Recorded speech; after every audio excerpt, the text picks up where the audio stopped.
नमस्कार, मी डी.टी. आंबेगावे, मुख्य संपादक सत्य पोलीस टाइम्स। सामान्य जनतेचा आवाज बुलंद करण्यासाठी सत्य पोलीस टाइम्स या चॅनेलला आत्ताच सबस्क्राइब करा। भारतीय संविधान दिवस 26 नोव्हेंबर 1949 भारतीय लोकशाही प्रक्रियेतील एक अत्यंत महत्त्वाचा दिवस आहे। का तर बरोबर आज 26 नोव्हेंबर 2024 बरोबर 75 वर्ष पूर्ण झालेले आहेत। 75 वर्षापूर्वी एक अत्यंत महत्त्वाची अभूतपूर्व घटना घडलेली आहे। ती घटना म्हणजे काय की 2 वर्ष 11 महिने 18 दिवस एवढा कालावधी खर्च करून एक जगातलं एक अत्यंत आदर्श संविधान डॉक्टर बाबासाहेब आंबेडकर यांना लिहिलेलं आहे। या राष्ट्रामध्ये जी सांस्कृतिक आपल्याला प्रचंड विविधता दिसून येते, त्या विविधतेचं एकतेमध्ये रूपांतर करण्याच्या दृष्टिकोनातून ही भारतीय संविधान अत्यंत उपयुक्त ठरलेलं आहे। की मी प्रथम भारतीय नागरिक आहे, अंतिमता भारतीय नागरिक आहे, ही जी एक मनोभावना आहे, ती मनोभावना खऱ्या अर्थानं रुजवण्यामध्ये भारतीय संविधान अत्यंत उपयुक्त ठरलेलं आहे। त्याला वेगवेगळ्या प्रकारची कारण आहे की त्याच्या अगोदरची एक पार्श्वभूमी की 9 डिसेंबर 1946 ला भारतीय संविधानाची म्हणजे संविधान सभेची पहिली बैठक आयोजित करण्यात आली आणि या बैठकीमध्ये असं ठरलं की डॉक्टर राजेंद्र प्रसाद भारताच्या संविधान समितीचे अध्यक्ष आणि पुढं या संविधान सभेमध्ये 299 सदस्याला स्थान देण्यात आलं, प्रतिनिधित्व देण्यात आलं। त्या 299 सदस्यामध्ये की भारतामध्ये प्रत्येक घटकाला, भारतामध्ये जे प्रचंड विविधता आहे त्या प्रत्येक घटकाला या संविधान सभेमध्ये प्रतिनिधित्व मिळावं। मग त्यावेळेच्या ज्या अत्यंत स्वतंत्रपूर्व कालखंडामध्ये ज्या महिलांना अत्यंत महत्त्वाचं योगदान दिलेलं आहे, त्या महिलांना सुद्धा महत्त्वाचं स्थान दिलेलं आहे। महिला सुद्धा या संविधान सभेमध्ये होत्या। त्याचप्रमाणे भारतामध्ये विविध धर्म आहेत, विविध जाती आहेत, विविध वंशाच्या व्यक्ती आहेत। त्यावेळेच्या भारतीय स्वातंत्र्य लढ्यामध्ये ज्यांना अत्यंत महत्त्वाची भूमिका पार पडलेली त्यांना सर्वांना या संविधान सभेमध्ये प्रतिनिधित्व देण्यात आलेलं होतं। आता मूळ प्रश्न 29 ऑगस्ट 1947 या दिवशी एक अत्यंत महत्त्वाचा निर्णय झाला की संविधान सभेनं भारताच्या घटना समितीचे अध्यक्ष म्हणून डॉक्टर बाबासाहेब आंबेडकर यांची नेमणूक केली 29 ऑगस्ट 1947। आणि पुढे काय झालं की डॉक्टर बाबासाहेब आंबेडकर वेगवेगळ्या विषयाचे प्रचंड अभ्यासक होते। त्या कुणीचा तेवढ्या उंचीचा महान विचारवंत शोधून सापडणं अशक्यप्राय गोष्ट होती। महात्मा गांधी यांचा डॉक्टर बाबासाहेब आंबेडकर यांच्यावर प्रचंड विश्वास होता की सुरुवातीच्या कालखंडामध्ये काही जणांनी त्याला विरोध केला, परंतु जम्मू काश्मीर आपलं पश्चिम बंगालमधील काही बुद्धिजीवी पुढे आले आणि त्यांना तिथल्या विधानसभेमध्ये ठराव मांडला आणि त्या विधानसभेतून बाबासाहेब आंबेडकरांना संविधान सभेवर निवडून पाठवलं आणि त्यामुळे ही मोठी देण आहे। आता आपण जी प्रस्तावना पाटील सर तुमच्याकडून मधून घेतलेली आहे ती जगातील सर्वोत्कृष्ट प्रस्तावना आहे। जसं तुम्ही तुमची बौद्धिक क्षमता वाढल, भविष्यकाळामध्ये ज्यावेळेस तुमचं एखाद्या महत्त्वाच्या पदावर तुम्ही जाल त्यावेळेस त्या संविधानाची महत्त्व तुम्हाला कळून चुकेल की आज काही राष्ट्रामध्ये हुकुमशाही आहे, त्या राष्ट्राच्या राष्ट्राध्यक्षाविरुद्ध साधं जरी तुम्ही बोललं आणि त्यांच्या लक्षात आलं संपलं त्याचं, अशी परिस्थिती आहे। किंवा तेव्हा शेजारचं चीन तिथं हुकुमशाही आहे की ऑलिम्पिकमध्ये एका मुलीनं 3दा सुवर्णपदक जिंकलेले आहेत। त्या मुलीनं फक्त तिथल्या राष्ट्राध्यक्षाविरुद्ध नुसतं बोललं, तिचा पत्ता नाही। तर भारतीय संविधानानं की प्रत्येक भारतीय नागरिकाला स्वतःचा सर्वांगीण विकास घडवून आणण्यासाठी 6 मूलभूत हक्क दिलेले आहेत की पाटील सरांनी सांगितलेलं आहे की भारतीय संविधान हे जगातलं सर्वात मोठं संविधान आहे, जगातलं सर्वोत्कृष्ट संविधान आहे, यात मात्र शंका नाही। आता की भारतीय संविधानामध्ये 470 कलम आहेत की कलम 1 पासून सुरुवात होते ते 470 पर्यंत पोहोचतं। कलम 1 की नागरिकत्वासंबंधीच्या तरतुदी त्यामध्ये आहेत, त्या आपल्याला जे महत्त्वाचं आहे त्यावरच आपण चर्चा करणार आहोत। की भारतीय संविधानामध्ये कलम 32 अत्यंत महत्त्वाचा आहे की त्याला भारतीय संविधानाचा आत्मा म्हणून ओळखलं जातं। आत्मा 8 बंद झालं तर काय तो व्यक्ती या जगाचा रामराम घेतो, तसं भारतीय संविधानाचा आत्मा कलम 32 लक्षात ठेवा। एखाद्या भारतीय नागरिकाला एखाद्या भारतीय नागरिकावर अन्याय झाला तर त्या अन्यायाच्या विरुद्ध दाद मागण्याची तरतूद या कलमामध्ये केलेली आहे. म्हणजे प्रत्येक भारतीय नागरिकाला स्वतःचा सर्वांगीण विकास घडवून आणण्यासाठी जे वेगवेगळ्या प्रकारचे मूलभूत हक्क दिलेले आहेत त्या मूलभूत हक्काचं संरक्षण करण्यासाठी घटनात्मक तरतुदी केलेली आहे.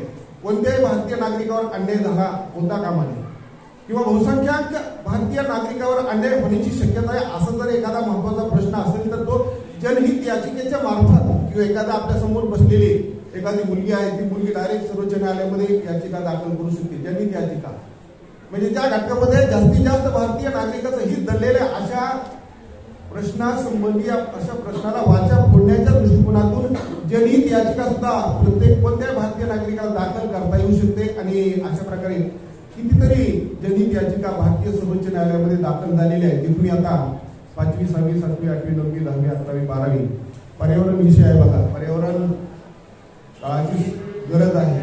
ग्लोबल वॉर्मिंगची समस्या निर्माण झालेली आहे. जगाचं तापमान अत्यंत वेगाने वाढत आहे. भारताचं तापमान अत्यंत वेगाने वाढत आहे आणि त्यातून अनेक समस्या निर्माण झालेल्या आहेत. तळेकरांना की मागील 2 वर्षांमध्ये आपण नैसर्गिक संकटाला सामोरं गेलेलो ना. एकदा 15 मिनिटं वादळ आलं, एकदा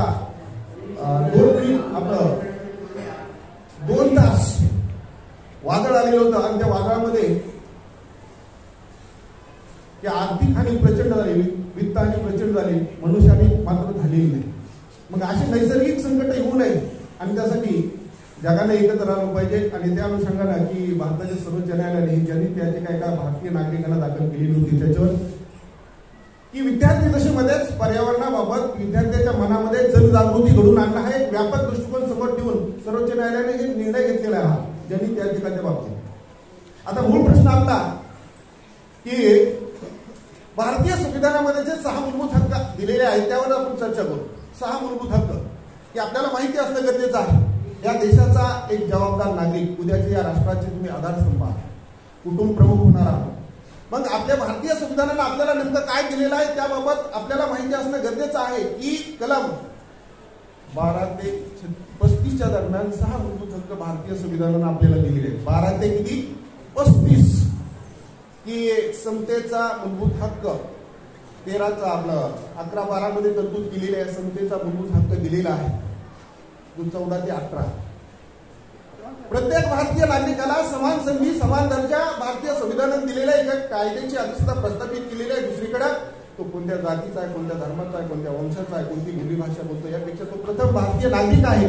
आणि नागरिक या नात्याने त्याला प्रत्येक क्षेत्रामध्ये विकास करण्याच्या संधी भारतीय संविधानाने उपलब्ध करून दिलेल्या आहेत. आज आपण बघतो की भारतीय समाज व्यवस्थेमध्ये जाती व्यवस्थेचं जबरदस्त प्राबल्य प्रस्थापित झालेलं होतं. आणि त्यामुळं एक वर्ग या वर्गावर प्रचंड असे अन्याय झाले. एक वर्ग जाणीवपूर्वक बहिष्कृत केला गेला. मग अशा प्रकारे त्यातून स्पृश्य अशा प्रकारे एक परंपरा भारतीय समाज व्यवस्थेमध्ये रुजली आहे. ती पद्धत रद्द करण्याच्या दृष्टीने भारतीय संविधानामध्ये कलम 17 मध्ये तरतूद केलेली आहे. कलम 17 अस्पृश्यता बंदी घालण्यात आलेली आहे. एखाद्यानं अशा प्रकारे भेदभाव केला आणि गुन्हा सिद्ध झाला तर 7 वर्षाची शिक्षा आणि रोख रकमेच्या स्वरूपात दंड भरला नाही तर आणखी शिक्षा वाढू शकते. दंड भरला नाही तर आणखी शिक्षा वाढू शकते. म्हणजे कलम 14, 15, 16 आणि 17 किंवा समाजामध्ये काही पुरस्कार दिले जातात. वेगवेगळ्या ब्रिटिश कालखंडामध्ये काही पुरस्कार दिलेले होते ते पुरस्कार आता बंद करण्यात आलेले आहेत. भारत सरकारच्या वतीनं एखाद्या भारतीय नागरिकानं असामान्य कर्तृत्व बजावलं असेल, असामान्य भूमिका कर्तृत्व दाखवलं असेल तर भारत सरकार भारतरत्न, पद्मभूषण, पद्मविभूषण, पद्मश्री असे पुरस्कार देऊन त्याचा सत्कार करतं हे वास्तव आहे. मग बाबासाहेब आंबेडकरांना सुद्धा भारतरत्न हा पुरस्कार देण्यात आलेला आहे की हा संविधान दिन 2015 पासून साजरा केला जातो. त्यामागचा उद्देश काय तर भारतीय संविधानाचा प्रचार तरुण पिढीमध्ये व्हावा हा त्यामागचा प्रमुख उद्देश आहे. आणि त्या अनुषंगाने आज 75 वर्ष पूर्ण झालेले आहेत. तर सांगण्याचा उद्देश हाच की समतेचा मूलभूत हक्क पाहतो आपण. समतेच्या मूलभूत हक्कामध्ये कलम 14, 15, 16 आणि 17 ही भारतीय समाज व्यवस्थेमध्ये ज्या ज्या कारणावरून विषमता निर्माण झाली त्या विषमतेचं समतेमध्ये रूपांतर करण्यासाठी एकीकडे कायद्यानुसार प्रत्येक भारतीय नागरिकाला तो कोणता स्त्री असेल पुरुष असेल प्रत्येकाला समान संधी समान दर्जा भारतीय संविधानात दिलेला आहे. हे पहिला मूलभूत हक्क दिलेला आहे. त्यानंतर स्वातंत्र्याचे विविध अधिकार देण्यात आलेले आहेत की 6 ते 14 वर्षाखालील मुला मुलींना सक्तीचा आणि मोफत शिक्षण सुविधा उपलब्ध करून देणारा कायदा 2009 मध्ये संमत करण्यात आला. अशा प्रकारचा कायदा शाहू महाराजांनी 1901 मध्ये केलेला होता. शाहू महाराज कोल्हापूरचे संस्थानिक राजे. भारत स्वतंत्र झाल्यानंतर अशा प्रकारचा कायदा आहे की शिक्षणाच्या प्रवाहापासून कोणताही बालक वंचित राहता कामा नये. उद्याचा नागरिक सुजाण जबाबदार असला पाहिजे आणि त्या अनुषंगानं कलम 21 मध्ये याची तरतूद केलेली आहे. ते मूलभूत हक्क 6 मूलभूत हक्क दिलेले आहेत की आपल्या वर्गामध्ये एखाद्या मुलीला आवडलं की एखादी महिला संघटना स्थापन करायची किंवा एखादा राजकीय पक्ष स्थापन करायचं आपण करू शकतो. 19, 20, 21, 22, 19, 20, 21 या कलमामध्ये या तरतुदी आहेत की भारताच्या कोणत्याही प्रांतामध्ये तुम्हाला कायमस्वरूपी वास्तव्य करता येतं. कोणत्याही बोलीभाषेचा प्रचार करता येतो. प्रत्येक आपल्या भारतामध्ये प्रचंड अशी विविधता आहे. त्या विविधतेचं एकतेमध्ये रूपांतर करण्याच्या दृष्टीनं भारतीय संविधानामध्ये अशा प्रकारच्या तरतुदी केलेल्या आहेत. त्यामध्ये कलम 23 आणि 24 शोषणाविरुद्धचा अधिकार. कोणत्याही भारतीय नागरिकाचं शोषण होता कामा नये. कोणत्याही भारतीय नागरिकाचं शोषण होता कामा नये. समजा शोषण झालं तर त्याला योग्य असा न्याय मिळवून देण्याच्या दृष्टीनं न्यायव्यवस्था तिथं हजर आहे. त्याचप्रमाणे कलम 25 ते 28 प्रत्येकाला आपल्या धर्मानुसार जीवन जगता येतं. कोणत्याही धर्माचा प्रचार करता येतो. कोण धर्माच्या नावानं ट्रस्ट स्थापन करताय परंतु हे करत असताना कलम 25 काय म्हणतं 25 ते 28 भारतीय राष्ट्रीय एकात्मतेला धोका पोहोचेल अशा प्रकारची कृती तुमची असता कामा नये. कलम 25 ते 28 धार्मिक स्वातंत्र्य की भारतीय संविधानानं धर्मनिरपेक्ष तत्व स्वीकारलेलं आहे.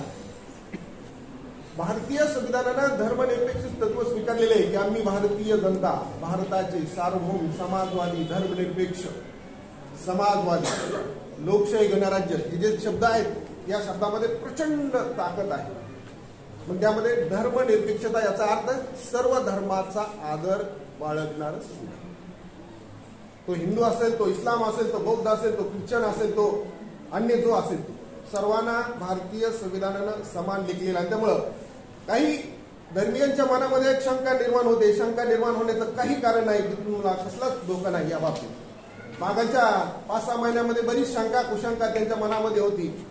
स्पष्ट सांगतो जगाच्या पाठी आपल्या भारतामध्ये कुणी सत्य येऊ द्या त्याला कसलाही धोका नाही. भारत जगाच्या पाठीवर सर्वात सुरक्षित राष्ट्र सर्व धर्मीय सर्वात सुरक्षित राष्ट्र आहे. परंतु मधल्या कालखंडामध्ये काही कुणी अफवा पसरवतात. अफवाचं राजकारण करतात. त्याच्यावर तुम्ही अवलंबून राहू नका. मग त्याचा दुसरा पर्याय की तुम्ही वाचन जर वाढवलं तर तुम्हाला समोरचा खरं बोलतो का खोटं बोलतोय निश्चितपणे लक्षात येईल.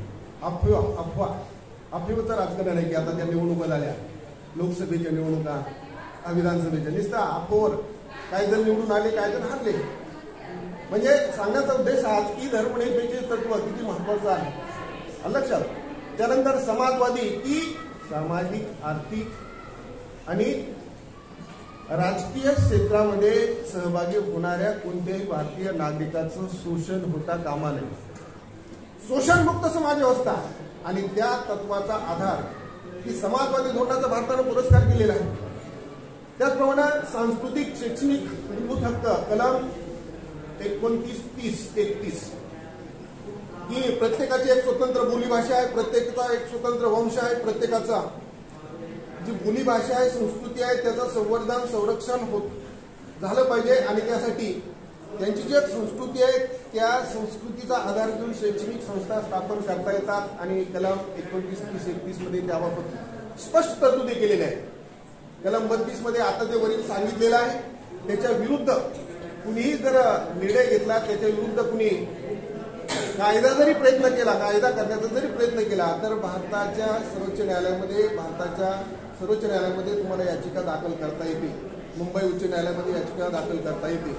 आणि त्यामुळं मनामध्ये शंका कुशंका आणण्याची गरज नाही. आपले विचार जर व्यापक बनविले आपण वाचन भरपूर वाढा. याच्यावर महत्वाचा तोडगा एकच आहे तुमचं वाचन. एक पुस्तक वाचलं तर ज्या लेखानं ते पुस्तक लिहिलेलं असतं त्याचे 20 ते 25 वर्ष अनुभवाच्या आधारे ते पुस्तक लिहिलेलं असतं. एक पुस्तक वाचलं तर त्याच्या ज्ञानाचा आपल्या बुद्धीमध्ये बुद्धीवर प्रभाव पडू शकतो आणि त्यामुळे वाचन अत्यंत महत्वाचं आहे. वाचाल तर वाचाल, सिंपल आहे.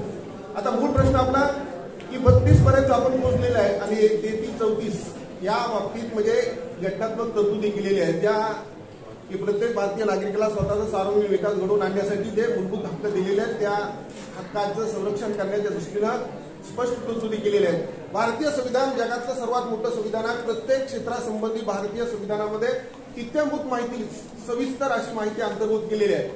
उदाहरणार्थ आपल्या भारतामध्ये प्रशासन सेवा आहे. दरवर्षी हजारो जे अत्यंत बुद्धिमान आहेत, त्यांच्याकडे डिग्री आहे, भारतीय समाजाची प्रामाणिकपणे सेवा करण्याची आवड आहे, ज्या खुल्या स्पर्धा परीक्षा देऊन त्यांना भारताच्या प्रशासनामध्ये प्रवेश दिला जातो. भारतीय राज्यघटनेच्या कलम 324 मध्ये याची स्पष्ट तरतुदी केलेली आहे. प्रशासन व्यवस्था की भारताचा जो ब्रेन आहे की जिल्ह्याच्या ठिकाणी एक कलेक्टर असतो, IAS अधिकारी, जिल्ह्याच्या ठिकाणी एक IPS अधिकारी असतो. जे अत्यंत महत्वाचे पद आहेत त्या पदावर दरवर्षी खुल्या स्पर्धा परीक्षेचं आयोजन करून ज्याच्याकडे गुणवत्तेनुसार त्याला भारतीय प्रशासनामध्ये प्रवेश दिला जातो किंवा महाराष्ट्र लोकसेवा आयोगाच्या मार्फत महाराष्ट्रामध्ये जे अत्यंत महत्वाचे पद आहेत त्या पदाच्या बाबतीत भरती करून महाराष्ट्राच्या प्रशासनामध्ये त्यांना प्रवेश दिला जातो. याला हा एक पर्याय की खुली स्पर्धा परीक्षा देऊन तुम्ही तिथं गुणवत्तेनुसार तुम्हाला संधी मिळू शकते. पहिल्या 200 मध्ये आला तर कलेक्टर हे पद मिळू शकतं, दुसऱ्या 200 मध्ये आला तर IPS हे पद मिळू शकतं आणि नंतर मग भारतातले जे अत्यंत महत्वाच्या त्या पदावर तुम्हाला विराजमान होण्याची संधी मिळू शकते. म्हणजे सांगण्याचा उद्देश हा आपल्याला समोर जे ग्रंथालय आहे ना, समोर ग्रंथालयात कधी गेलतात का? आपल्या नियरच्या ग्रंथालयामध्ये गेलतात तुम्ही? जा तुम्ही त्या ग्रंथालयामध्ये 25 लाख रुपयाची पुस्तकं आहेत, सर्व स्पर्धा परीक्षेचे पुस्तकं आहेत, सर्व प्रकारच्या सोयी तुम्हाला इथे उपलब्ध आहेत.